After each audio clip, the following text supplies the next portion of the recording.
everybody. We have a game with the white pieces in our speed run against Rose's Swan, rated 815. We open up with e4 and stake our claim in the center. Black responds with e5 and does the same. He also takes his fair share of the center. We develop a minor piece with pressure towards the center and the king, and it also gets us one move closer to castling. So it's a good move. Now Rosa, or Ross as Swan. No, that doesn't make sense either.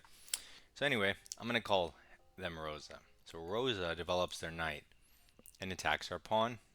We develop a minor piece, controlling the center and defending our pawn. Black goes knight c6.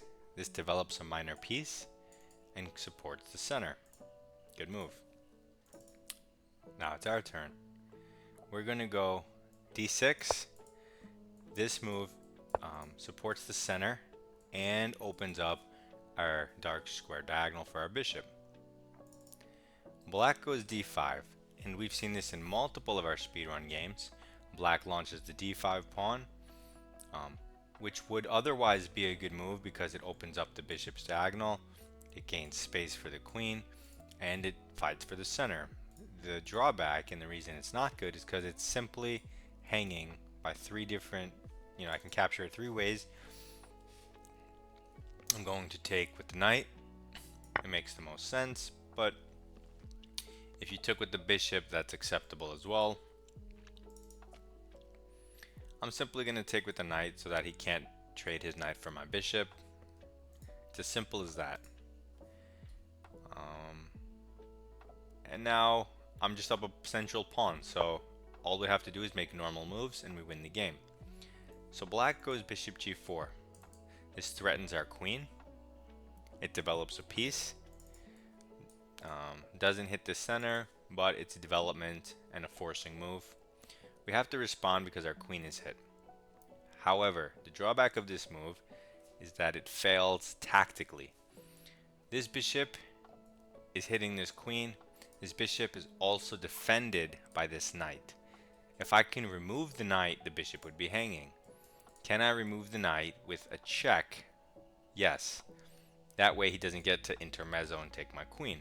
So many people might automatically put their knight here, which would otherwise be a good move. Or maybe they would go f3.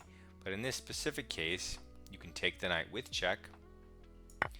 And however he recaptures, you get to, oops, not the bishop. You get to take his bishop with your queen, and you are now up a bishop and a pawn. He might throw his knight in here, saying you undefended this pawn with your last move.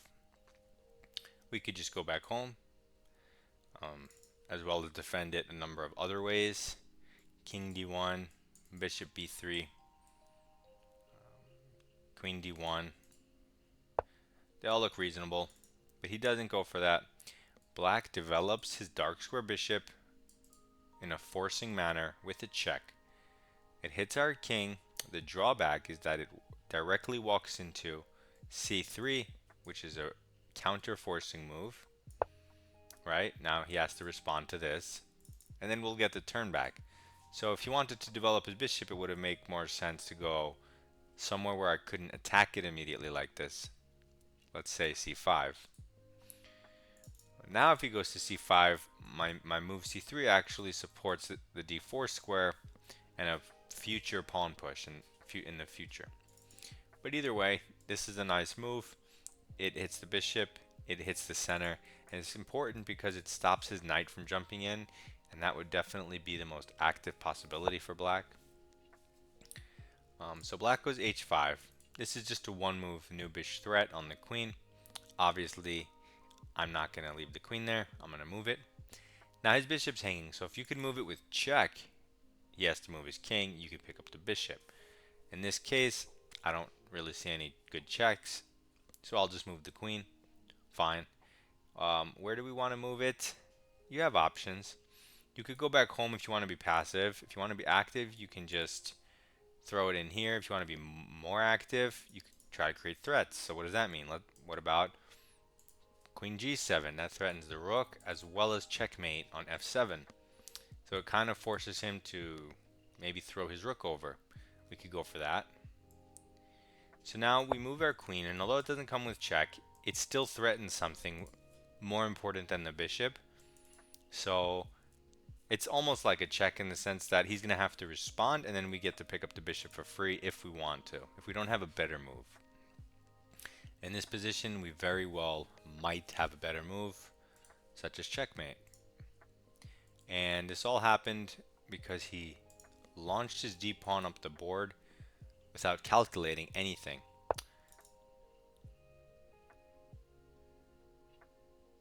Okay, so this obviously is not the move. The idea behind this is he's trying to protect the rook, which was hanging. Now, his bishop's hanging. You could take the bishop, but that's not the right approach. The right approach is definitely always seeing what happens if queen takes f7 check. Checks before captures. So you check, his king has to go here. Do we have a checkmate? Well, you don't really have any other pieces except the light square bishop. So if you try to check him like this, he's just going to run away back to where he came from. So let's say check. He goes here. Now what if we only go one square? Because that square is no longer protected by the f7 pawn because we took it.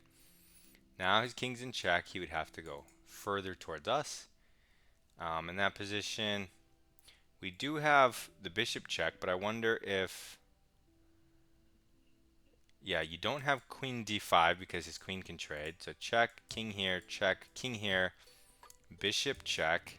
Now that's checkmate, except he can sack his queen or his knight here. And if my bishop's here, his king is here, and he throws his knight in here, and I can't even take it because my pawn's pinned. And if I take this one with check, and he just recaptures, do I not have checkmate there? I mean, I'm definitely going to start by taking it because, like I said, checks in my other videos, checks are free moves. So even if he moves here and I determine I can't checkmate him, I could just grab the bishop then, right? But it's hard to imagine that if his king is like on b4, I can't mate him, right? So let's get him a little closer to our position. I'm thinking queen e6. Let's just double check.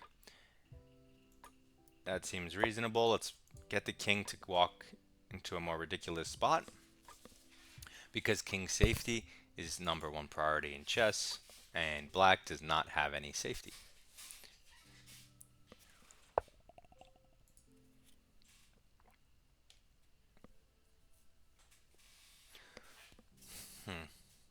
I mean, if you start with this check, then he can take with the knight as an added option.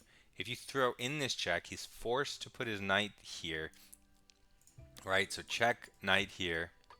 Then you take with check.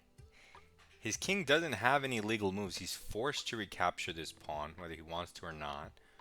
And now his king is almost trapped. So a3, and his king can only go to one these two squares. At that point,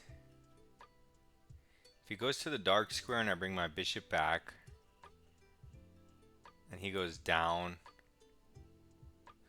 I can go bishop b3. I think that's checkmate. So let's do that. And it's important that when the knight goes here, the queen stops all of these squares so the king can't go backwards. I mean, he could put the queen here, but he's not going to do that.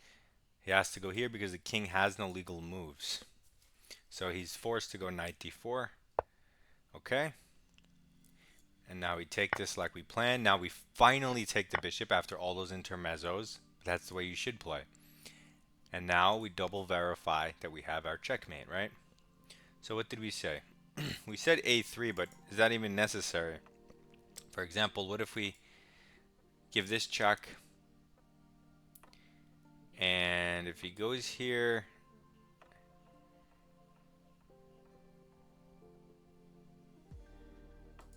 check.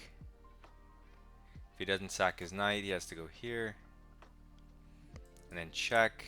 He goes back, but then check. He goes here. I mean, I could do that, but that's if I go bishop d2. The one I calculated earlier was starting with a3. I think starting with a3 makes more sense. Oh, and the line I calculated when I ended with bishop b3, he could take that with his knight. I don't think that was part of my calculation when I did it. I mean, it's clearly over and completely winning, but you still want to find the checkmating sequence. So his king goes here, and before I thought that these moves would have ended the game, but he can take this. Okay, so we just adjust. So now we can go b3. That's defended twice, and then that forces his king up, and then we give this check, and that's checkmate. So when I go b3, he has to sack the knight and give it up. And then when we give him check, maybe he can avoid checkmate, maybe he can't, but either way, this should end the game. And it does. Okay, good. So plus 13, we take out Rosa, and now we're just gonna go through the game and look at the framework of it. And so we seize the center. We develop a piece towards the center. We develop a minor piece towards the center. We try to control the center and develop our piece. Free stuff because he hangs a pawn. And again, free stuff because the bishop's hanging. So whenever you have tactics and free stuff, it's overriding principles. Not always overriding. If the free thing is a pawn, you have to use your brain. You should start learning how to do that sooner rather than later. And then center and forcing move. Development and forcing move. Forcing move, forcing move, forcing move, forcing move, forcing move, forcing move, forcing move. So it was center, development. I didn't even get to king safety as far as I'm concerned. King safety was only relevant in the sense that his king was extremely unsafe.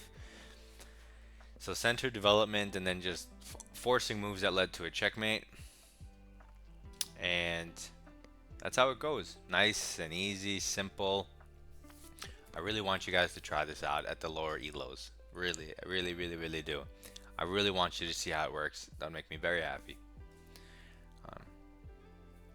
Anyway, submit your rapid games. Join the Discord. It's in the description. Like, comment, subscribe. Good luck in your games, guys.